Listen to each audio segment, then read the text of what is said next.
He may have something else planned as well. Starting now to the top right of the map, we have in blue Team Acer Zerg player. It is Scarlet. And starting to the bottom left of the map, we have the Startail Protoss. Starting for his team and Korea, it is PartinG. PartinG, just such a strong player and a tough opponent to face. PartinG playing this a little bit grubby style, actually, in game number 2, putting his Forge on the main base, it looks like. Yeah, it certainly looks like he tries to hide the Forge here, and of course there are certain advantages to if you go for the pile in the main base. First of all, you're not losing as much mining time with the probe, and your scout is a little bit delayed, but you can place down the Forge in the main base if you want to start with the Forge first after all, and this enables you to actually hide your upgrades. Yeah, it hides your upgrades, and if the Zerg gets into the natural and sees nothing there, it may trigger a panic. It also could be some sort of gateway type play, so that means that Scarlet has to go all the way in the main with the Overlord, or if she doesn't send a drone, it's an uncomfortable feeling as a Zerg player. So we'll see what Scarlet's going to do when she reacts to this. Talking about PartinG just in general, he is really a strong player against Zerg. In general, he has a 57% win ratio, which if you just look at it, is not all that impressive. But in the past few weeks, he got so confident against Zerg, especially with his Immortal push. He took down a lot of really tough opponents, Lucera and Shine being two of them that he just recently defeated in the GSL and GSTL. He lost to Sniper, though, without winning a single map in Code S. And actually, PartinG is now down in Code A, which is a little bit crazy. It is crazy, but, it's something that makes me a little bit happy, because I will get to cast his games. That's true. That's the upside. Yeah, that's always a good feeling. It's like win-win when I watch Code S, because if PartinG or some other good player loses, it's like, oh, it's sad that he lost, that's an upset, but it's also a win, because I still get to cast him. Now, he went Nexus first here, and Scarlet is going to be able to see that with the Overlord, but will not see the Forge. Now, Scarlet talked earlier about possibly doing something aggressive, and against this type of late wall on the low ground, I already kind of missed her window for taking a gas and doing something via ground, but it's always an opportunity that's there. One of the things that we have to point out here is that PartinG didn't scout at all. He didn't send out this probe that you usually send out to scout, not only for the pool, but you also want to try to delay the expansion of your opponent as much as possible. He didn't really do that, and this is of course something that Scarlet also realized. She's like, okay, there's no probe. So he's definitely mixing it up a little bit. The probe now heading out, trying to scout the third base, which is what Scarlet is going to throw down right now. He could actually just try to cannon it a little bit. Yeah. Meanwhile, the Lings are actually going to poke at the front, and oh wow, he didn't actually stop that. And he doesn't pull any of his probes to block the ramp either, so now suddenly there are 3 Zerglings in the main base. This is a big problem. Yeah, this is of course so annoying. Not only might those Zerglings be able to kill a probe or two, but at the same time you just lose so much mining time defending against them. Yeah, PartinG was trying to do a little bit of a drill there on his workers. I feel almost even overreacting right now with the pulls he's doing. That's more like it. Just pull about 4 probes, and then when they get weak, just micro them back. When you have this many probes nearby, it's actually hard to kill a probe. But pulling all those probes away is something that Scarlet absolutely wants to achieve. And yeah, you were right about the potential cannoning for PartinG, but I think he kind of missed that because the Ling was out, and he was so distracted in his main base he didn't go for it.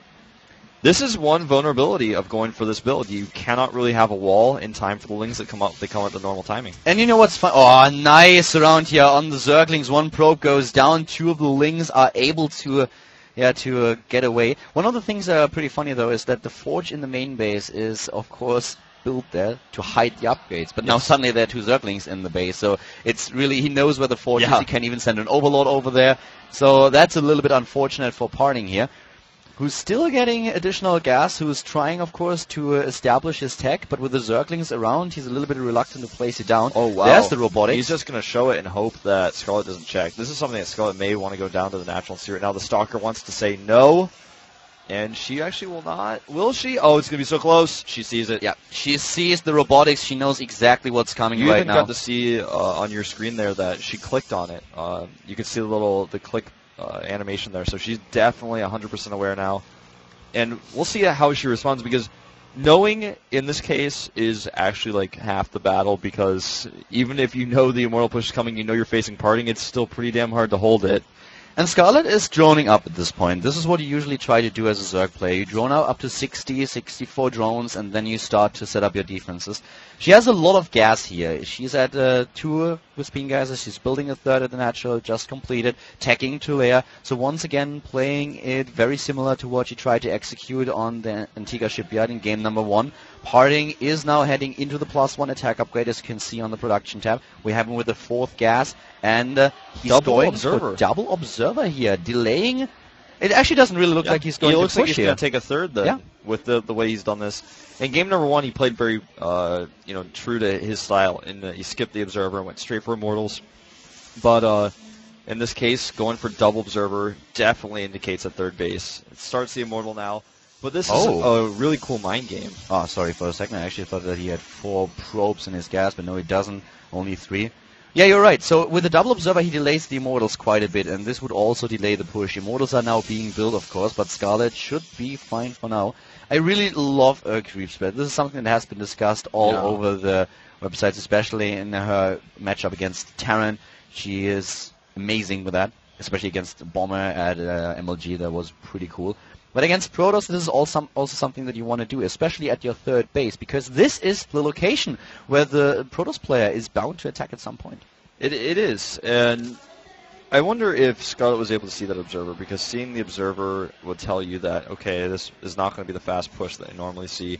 And she's immediately seeing a big group of lings around to where the third base will likely form, and speed is about to finish. So it looks like she definitely knows that sending these lings over the third may even be able to force a cancel if she can get away with it. Needs to pull them back right now, though speed isn't quite done, does not want to get trapped. Yeah, it was a little bit unfortunate for her that he didn't control the Zernaga watchtower here. The Zerglings were a little bit too far away, but she should know by now what's going on. And she also sends Zergling over to the expansion, who's able to spot the pylon, and there's the probe, so it can delay the expansion a tiny little bit, not too much, but she knows what's going on, and that's the important part, of course.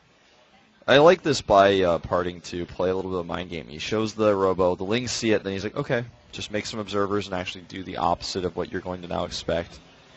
Now, Scarlet is going for a lot of units here. She really wants to pressure this third base. This is a little bit old school style what she's trying to accomplish here. PartinG, on the other hand, he's moving out right now with the sentries that he has, trying to stabilize at this third, and with the cannons now finishing up, I think he'll be fine here.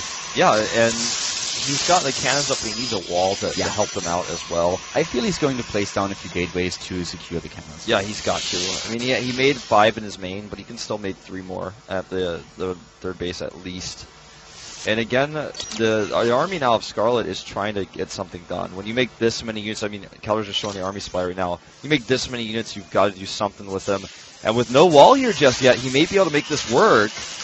Closing the distance here. Nice force fields by PartinG. Shutting most of the army out. The Zerglings doing a little bit of damage, but not enough just yet. Those 2 Immortals really helping out a lot. And of course, the 3 cannons in the back, very helpful against the Zerglings. 5 kills, 2 kills. Doing a great job here. And here's the gateway wall that we've been talking about. He didn't skimp on those cannons. He made 3. And that's really, I mean, in some cases, that's not what you want, but in this case, it worked out really well. With no wall, those 3 cannons helped out, doing so much extra damage there. Pathogen glands are on the way for Scarlet at this point, so she will get those infestors out. With the 4th base going down the bottom, she may actually even take another base at the same time. Against Protoss on this map, since there's 2 bases that you can take that are really far away from each other, sometimes you see a Zerg take both, so that if the Protoss kills one, you can just run your drones away to the other one. One of the things that I just pointed out on screen is actually that Scarlet's queens are very low on energy. She does not miss a lot of injects here. He does really a great job with the injects, which is so important, keeps her production up. She has the extra macro hatch in the main base. Blink now completed for PartinG. He, of course, needs Blink to be a little bit more flexible. If the Zerg player goes for a Muta build, then what he needs to do is Blink with the Stalkers, trying to be as mobile as possible. So if you try to defend 3 bases, Blink is just an upgrade that you have to get. It's a must-have. Yeah, and I mean, we just saw just briefly he even was able to pick off a Roach there with that Blink ability. So it's very, very important. It's got so much utility. Scarlet sticking with that base at the bottom right, only mining gas there, and getting the macro hatch, which is so important. A second one. You know, when you get these macro hatches, you have so much larva available to you. And it's only a small investment of 300 minerals to be able to have that. I really love that she's going for another macro hatch, because we had so many Zerg players that really struggled with having not enough lava in the late game, especially with the Zergling heavy composition. So Scarlet definitely making sure that production is not going to be an issue later on. Yeah. She has to be careful here with PartinG just posturing around a little bit, presenting himself in the middle of the map with 5 Immortals and a very strong force, plus 2 attack upgrade is done, whereas the Protoss player is also preparing for the late game. With the robotics play, he heads into this Colossus play. We have him with a +3 attack upgrade started. So this is a very, very strong Protoss style that we have on 3 bases, and Scarlet just trying to poke a little bit. She doesn't want to commit here, especially not at the choke point. Yeah, it's actually whoever fights on the other side of the ramp is going to have an advantage, because Scarlet can't really break up that ramp, but at the same time, PartinG doesn't want to attack into the infestors just yet. He wants to try to cut the army in half. Eventually, he gives up. He gives up the position and falls back because he knows the infestor count is getting pretty high, as you're showing here. And PartinG, he can take a fight, but only on his terms. And taking this Nexus is a good choice, I feel, but he does need to consider getting something done at the bottom right. Maybe even like a Warp Prism for a Zealot Warping could be really effective. Yeah, a Warp Prism would really help him a lot, and with him identifying that there is a Great Aspire being morphed, he should really also get the Warp Prism speed, of course. We even have a second Robotics now being built for PartinG, because he wants to go for the double Colossus production. Yeah, this is really cool. We don't always see this in this matchup, but it does happen from time to time, and I really like it because not only can it be good for that double Colossus production, but oftentimes you can get more Warp Prisms out really fast, and it's not a huge investment. Once again, this problem that we have for a lot of Protoss players, we've been mentioning it at the GSL, but I want to point it out again, that this one Nexus has full energy, where the one in the main base, now he's starting to use the Chrono Boost, where the one in the main base is actually very low. The reason for this being is that if you actually hotkey all your Nexi to one group and you start Chrono Boosting a structure, it will always use the energy from the Nexus which is closest to the structure Chrono Boosted. So you really have to pay attention to what you Chrono Boost, and sometimes select a specific Nexus that has a lot of energy to make sure that it doesn't gather up too much. It's something you really have to think about pretty hard when you're Chrono Boosting. Usually you just kind of jump in and do it really fast, but like you said, you got to pay attention or you will lose out on some energy overall. The Neural Parasite upgrade here is obviously going to be for Colossi, and then later on for the Mothership when that comes into play. She's also getting a second Spire. Scarlet is at this point expecting that we will see Warp Prisms, and this is something that I've been waiting for, to be honest with you. PartinG doesn't really get a lot of Warp Prisms here. He doesn't have a single one. So she's preparing with the Spine Crawlers in the main base, donating some roaches here. PartinG is looking at this like, oh my god, it's Christmas come early. Yep. Just a few roaches. Of course, Scarlet wants to free up some supply here. She wants to have better units, and moving in at the middle of the map right now. A huge battle that we have here. A blink back with the Stalkers to protect them, whereas the Immortals dishing out the damage, and Scarlet has to back off. Yeah, she really does, and that was not a good engagement for her. And in fact, her Broodlords are he's trying to protect the Broodlords with those Infested Terrans, and now the Stalkers may blink in again under those Broods, and he does.